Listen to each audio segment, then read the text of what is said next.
Hi everyone, welcome back to my channel. If you're new, my name is Gabriella. I make videos about skincare, beauty, mental health, dating, fragrance, what it's like to be an actor living in New York and working on Broadway. I do travel vlogs and whatever else I feel like talking about. So if that sounds like your jam, please stick around and subscribe.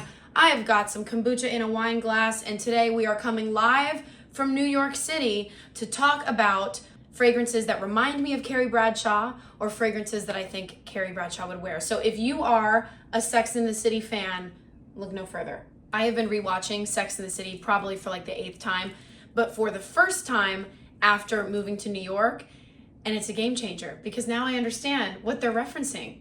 And so this is my first summer in New York. I cannot wait. It is Carrie Bradshaw summer. Last summer was Dolce Vita summer.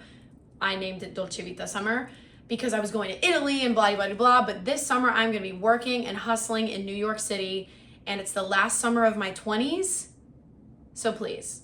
And just like that, we're jumping into the fragrances. Let's go. So to me, I always imagine Carrie wearing florals with a twist.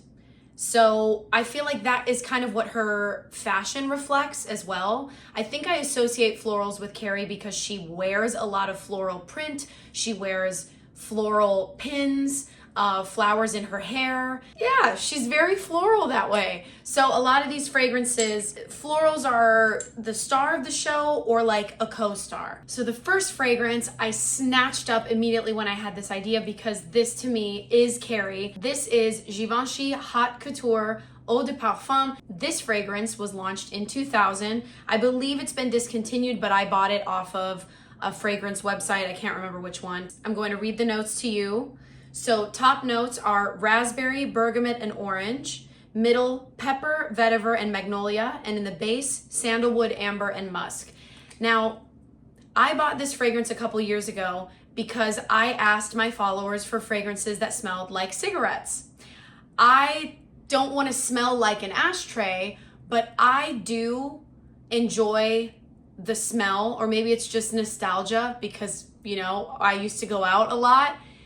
The smell of having a little bit of cigarette smoke in your clothes and yet your perfume is still on your clothes as well. I don't know, maybe because my grandma was a smoker. Again, I think I just have some good nostalgia about smoking because I had a lot of French friends in my 20s. I still have French friends, but I went out with my French friends a lot in my 20s.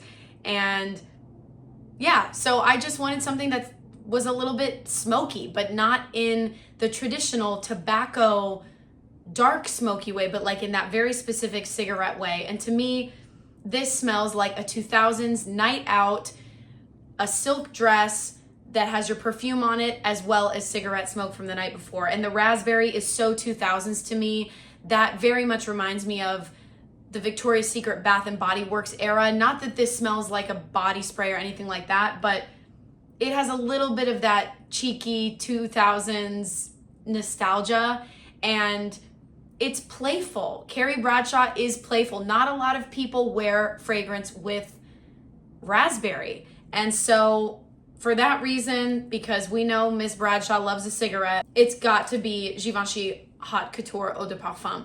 I've been wearing this a lot this spring. I love this fragrance. It makes me feel beautiful, flirty, fun, carefree, and yet ready to face a day in New York City. Next, we have another fragrance with berry in it. I don't know why Carrie reminds me of berries, berry Carrie, but she does. They're juicy. They're floral adjacent almost. It's still a natural fragrance, but there is something youthful about Carrie. Well, in a lot of ways, younger than her age, her maturity when it comes to dating men, sometimes the way that she dresses, I feel like at the time might have been seen as very, very young, and she's always wearing heels and these, you know, flashy outfits, which some people might have been like, oh, that's too playful for your age. You should tone it down. Her beautiful curly hair that she likes to wear in a messy way sometimes. There's just something youthful about that. I think when mess looks beautiful, that's youth, because youth is messy. This is a fragrance by Bois 1920 or Bois 1920, right? My numbers are like the first thing to go when I haven't spoken a language in a while. But anyway, this fragrance is called Insieme, which I know in Italian, because now I take Italian classes, means together. So this fragrance was launched in 2019, and it is a floral, fruity gourmand. Top notes of mandarin orange, strawberry, ginger, and raspberry. Oh, we got raspberry again too. Middle notes are C notes and jasmine, and in the base, amber, vanilla, and musk. So we have those berries that remind me of Carrie, who knows why, and we have a floral, the jasmine, which feels also very Carrie. We've got to have the floral. And then something nice and warm at the base. This is a really cool fragrance. This is for men and women, and definitely the fruity gourmandness makes me think of feminine, but this isn't a sexy fragrance. This to me, actually this could be a nice summer night fragrance, like a dress like this on a rooftop. Maybe that would work. I'm not sure exactly what this reminds me of. I can't pin it. It doesn't smell like gummy candy. It doesn't smell like sweet tarts or anything like that. It just smells like your classic Y2K floral perfume with a berry twist. Something very unique about it. I think this is going to be something that might not be a safe blind buy. I did blind buy this based on the notes, and on my skin, when it mixes with my skin chemistry, I don't love it. It doesn't smell like how it smells in the bottle. Maybe I'll need to try it over the seasons. But as a fragrance as a whole, I think it's wonderful. And the fruit is not too much that, again, you smell like you're wearing a body spray or you smell like a fruit cake or anything like that. That is Insieme by Bois 1920. Okay, we have two more for Carrie. This is another one that I just smelled for the first time today, was a blind buy, and I'm in love. I'm in love! Oh my God. This is like Carrie when she is in love with Big and she is feeling fabulous and on top of the world. It's like just when she's feeling her most romantic, when she's feeling wonderful, when she's caught up actually in any of her love affairs where she feels fantastic. But this is elegant and smells expensive, but it still has a wild spirit to it. So this to me is the Carrie and Big era for sure. What would Carrie have worn when she dated Aiden? She probably would have completely switched perfumes because she really tried to make that relationship work. She lost a lot of herself in that relationship. She would probably have worn like Dolce & Gabbana light blue, which is just like, girl, we both know that's not what you are. Anyway, this is Pollination by Régime des Fleurs, and this is fabulous. This has freesia, honey, sandalwood, vanilla. It's gorgeous. It's pretty freesia forward, and then there is the nice sweetness that the honey adds, but it's not something that is sticky, dripping in honey, that reminds you of the taste of honey or eating it. To me, that's not what it is. It reminds me of honey in terms of nature, not honey it reminds me of honey in terms of nature, in a nature context, out with the flowers and the bees and lying in a field, Central Park at spring, not, honey in your kitchen or honey in a jar, anything like that. But it just smells like springtime and love and romance and maybe hopeless romance and falling in love. So that is Pollination by Régime des Fleurs.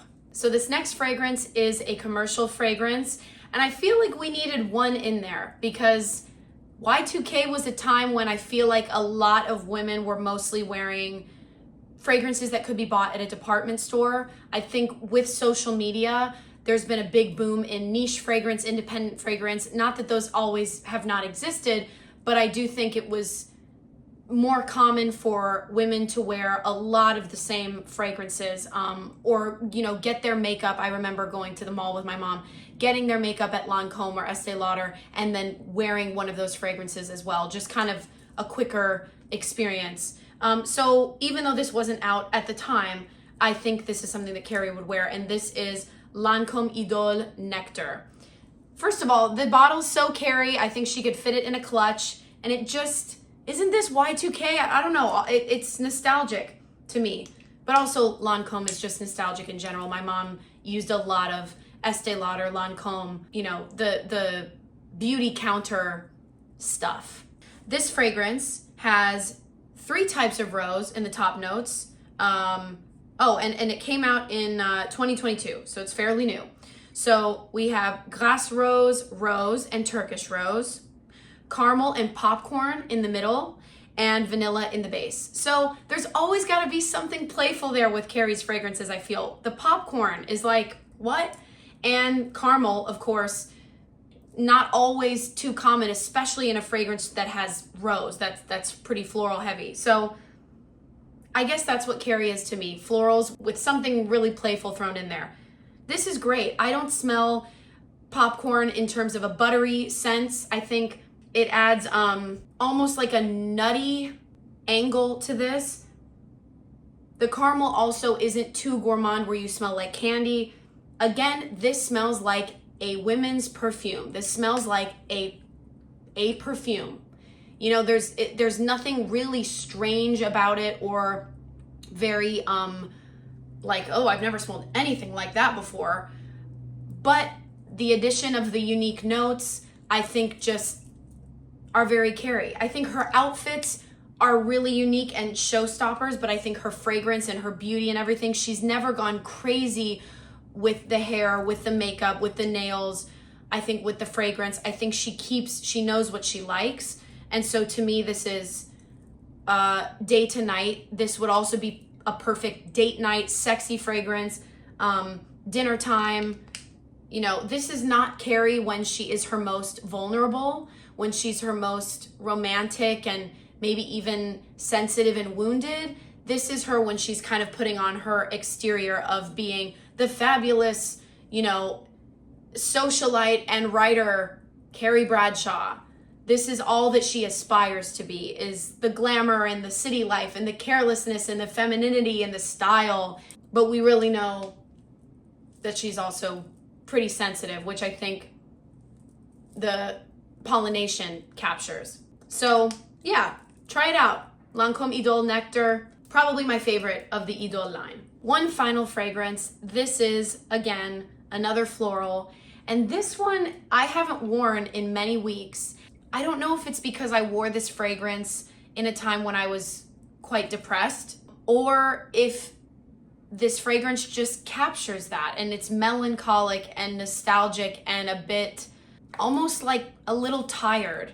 Like yeah, I have a lot of sense memory. I guess I would call that, maybe that's not the right term, but I have a lot of, yeah, I guess I would say sense memory associated with this fragrance. And so it's not one that I feel ready to wear right now, but it is one that I want to mention. And this is the vulnerable Carrie. This is who she really is when she's at home, when she's being pensive, when she is crying, when she's had too much to drink and she's calling big, when it's raining and she's typing and contemplating things and looking out her window, smoking a cigarette. This also to me smells a little bit like there's some kind of cigarette in there. So this is by Nasomatto and the fragrance is called Nudiflorum. This is the extrait de parfum and it looks like this. Beautiful wooden cap. And this is my first Nasomatto fragrance that I've ever owned. So this was launched in 2018 and here are the notes. On top we have rhubarb. I don't know that I have any other rhubarb fragrances. In the middle we have amyl salicylate, which I am going to look up in a moment. Raspberry and rose. Look, I guess Carrie Bradshaw is raspberry to me. I really didn't know / forgot there was raspberry in here. That's interesting. And then at the base, leather, animal notes, oak moss, and cedar. So what is amyl salicylate? A fresh, fruity, floral green fragrance reminiscent of unripe banana.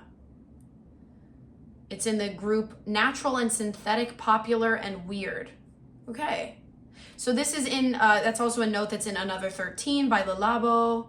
So maybe it's the leather, or there's something that gives me that vague cigarette note, but I don't think, not to the point where if you wore this, someone's gonna think you smoke cigarettes, but you know, there's something a little bit like stale about it, in a way that I really enjoy. Almost like dried flowers. Yeah, there's something so nostalgic. It reminds me of like opening an old photo book that smells a little bit old. I wouldn't be surprised if I had seen a note of paper somewhere in there. So this is quite a dry fragrance. This isn't a juicy fragrance like the other ones that I've shown you. This is Carrie at her most vulnerable, and yet still a beautiful fragrance. But I love that fragrance can do that we can admit that a fragrance evokes uncomfortable feelings of loneliness, of will I ever find the person that I'm meant to be with? Will someone ever love me back as much as I love them? What's the person I love doing? The person I had to let go of. I'm thinking about them and I'm looking at photos of us in a photo booth. You know, I have a dried flower that they gave me. I have their sweater in the back of my closet and I'm smelling it and it doesn't really smell like them anymore, but I have my face buried in it and I'm just trying to smell them among the general smell of my own closet, trying to find them within my own smell. So there also is an element of this fragrance really meshing well with the skin. This isn't a skin scent, but it smells like you just smell like that and then you've added something very light, if that makes sense. It smells like it's using your own natural scent as part of the experience. I've gotten compliments every time I wear this, which surprises me because it's not something that I would consider a crowd pleaser fragrance, but maybe the people around me just have really good taste. There's something so vulnerable about this fragrance that is just so Carrie, because at the root of it, she's got a lot going on in here and in here. But that's what makes a good writer, right? All right, well, those are my Carrie Bradshaw fragrances. I hope you enjoyed this. Let me know what fragrances you think Carrie would wear. I love you very much, and I'll talk to you in my next video. Mwah! Bye, guys.